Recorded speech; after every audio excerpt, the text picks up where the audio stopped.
Telangana CM Revanth Reddy అందరి అంచనాలను తారుమారు చేస్తూ సుస్థిర పరిపాలన అందిస్తున్నారు. ప్రజల సంక్షేమమే ధ్యేయంగా పాలన కొనసాగిస్తున్నారు. ఇటీవల అసెంబ్లీ సమావేశాల్లో ప్రతిపక్షాలకు ధీటుగా సమాధానం చెప్పారు. తన మార్కు పాలన ఎలా ఉండబోతుందో చూపించి ముందుకు వెళ్తున్నారు. అయితే అసెంబ్లీ సమావేశాలు అయిన వెంటనే రేవంత్ రెడ్డి అమెరికాకు వెళ్లారు. తెలంగాణకు పెట్టుబడులు తీసుకురావడమే లక్ష్యంగా సీఎం రేవంత్ రెడ్డి అమెరికా, దక్షిణ కొరియా దేశాల్లో పర్యటనకు వెళ్లారు.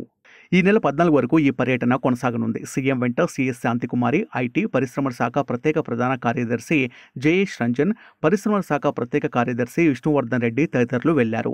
మరోవైపు 4న మంత్రి శ్రీధర్ బాబు, 5న మరో మంత్రి కోమటిరెడ్డి వెంకటరెడ్డి కూడా అమెరికా పర్యటనకు వెళ్లారు.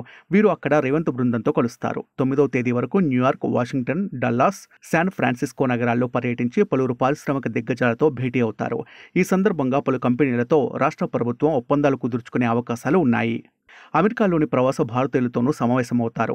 10న అమెరికా నుంచి బయలుదేరి 11న దక్షిణ కొరియాలోని సియోల్ నగరానికి చేరుకుంటారు. అక్కడ ప్రముఖ కంపెనీల ప్రతినిధులతో సమావేశమవుతారు. 14న రాష్ట్రానికి తిరిగొస్తారు. రేవంత్ రెడ్డి సీఎంగా బాధ్యతలు స్వీకరించిన తర్వాత జనవరి 15 నుంచి 19 వరకు స్విట్జర్లాండ్లోని దావోస్లో జరిగిన ప్రపంచ ఆర్థిక సదస్సులో పాల్గొన్నారు. పెట్టుబడుల కోసం విదేశాల్లో పర్యటించడం ఇదే తొలిసారి. తెలంగాణ రాష్ట్రానికి భారీ పెట్టుబడులు తీసుకురావాలని పట్టుదలతో ఉన్నారు. మరి సీఎం రేవంత్ రెడ్డి లక్ష్యం ఎంతవరకు నెరవేరుతుందో చూడాలి.